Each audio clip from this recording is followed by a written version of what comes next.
This video will be on the curve that is in the back of the vestment. We are going to, this isn't liturgical fabric, I just took some fabric. So this will be the actual fabric that you would use and the trim that's on here.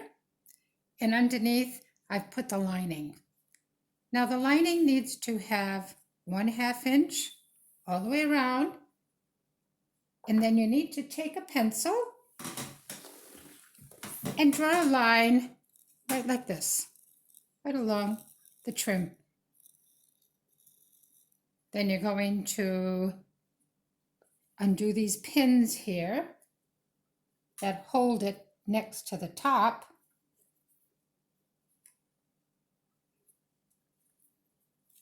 And you're going to bring it over to the sewing machine and you're going to sew. Excuse me. You're going to sew along that line. I just used a purple thread. You should be able to see it just here.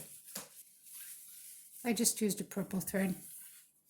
It just needs to be there so when you're turning the edge of the lining in, you're not going to cut too far because there's a circular motion here. You're going to have too much, you're not going to have enough fabric to turn it in.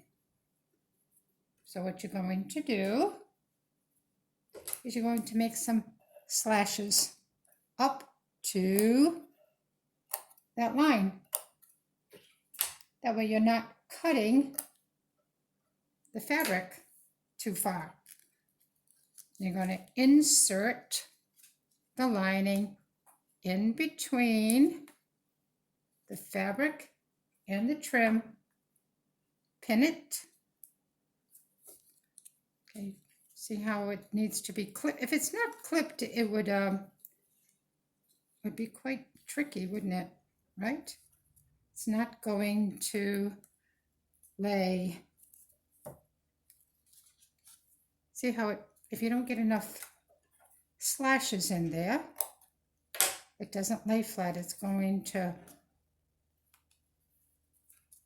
not be correct, isn't it?